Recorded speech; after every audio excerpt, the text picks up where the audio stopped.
Good morning. The top story today, needless to say, is that both China and India have agreed to withdraw their troops to about 1.8 kilometers behind where they are right now. This follows a 2-hour conversation on the phone between NSA Ajit Doval and Chinese Foreign Minister Wang Yi. Fortunately, with a lot better satellite imagery available today, it is going to be possible for India to actually verify whether the Chinese are keeping to their promise. This includes not just their troops, but their structures and their equipment and things like that. There is as yet no sign of withdrawal in the Pangong Tso area, where the Chinese are reportedly in by about 8 kilometers this side of the LAC. But let's see where those talks go. Most people felt that the Uday scheme of the NDA government hadn't really delivered, and this is based on the ATC loss reduction targets of 15% that Uday had put down, and we had looked at these ATC loss targets versus actually what had been achieved. So when you looked at that, or when you looked at the inability of the state electricity boards to pay their bills, it was quite obvious that Uday hadn't done as well as had been expected, but most people believed that there was some level of progress which had been achieved. But the extent of the problem has only now come out after the Power Finance Corporation did its audit of the state electricity board. So till now, most of us believe that the FY17 losses, which were about 38,500 crores, had actually come down to about 15,000 crores in FY18. And though they had gone up to about 28,000 crores in FY19, this was still better than what it used to be in the past. Now what it appears after the PFC audit is that the FY18 and FY19 numbers that we were looking at were a big underestimate. Basically, they were an underestimate by 50%. So the actual losses in these years were double what the Power Ministry kept telling us. As a result of this, the SEB losses today are back to where they were in the pre-Uday times, and as we've seen, the SEBs are not in a position to pay their bills yet.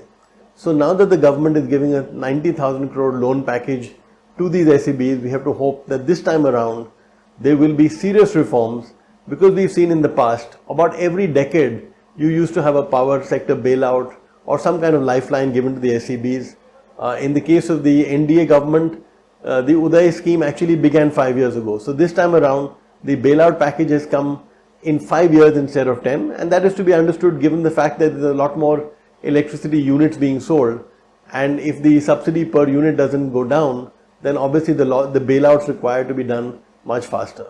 While there was a big bounce back immediately after the series of lockdowns that India had, after the lockdowns were lifted and Unlock 1 and Unlock 2 begun, but we need to see whether this is really sustainable.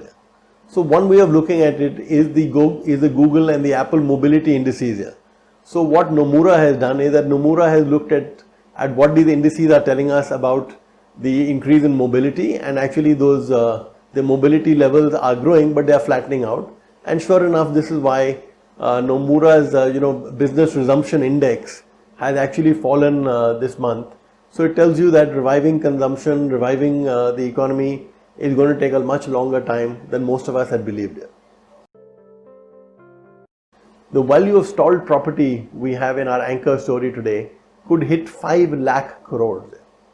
So the problem is that even if developers today are willing to slash prices, and they're not, but even if developers are willing to slash prices, there are no buyers.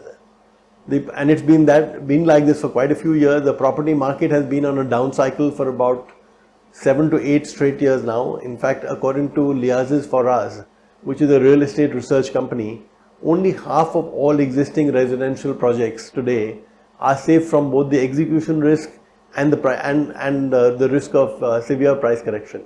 So there's a lot of trouble ahead for the Indian banks which have lent to the real estate sector. It has been obvious to most of us that the sharp jump in India's ease of doing business ranking which is done by the World Bank from 133 in 2009 to 63 in 2019 didn't really change much on the ground there. I mean, as far as the hurdles and the red tape on the ground is concerned, it was more or less the same. In fact, much of the increase, it was pretty clear, was really due to the fact that the index could be gamed.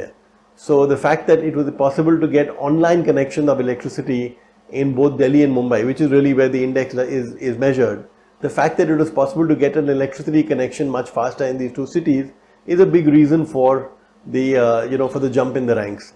In fact, just a few days ago, we reported that India's largest temping agency, TeamLease, had put out numbers of just how much red tape there was in the country.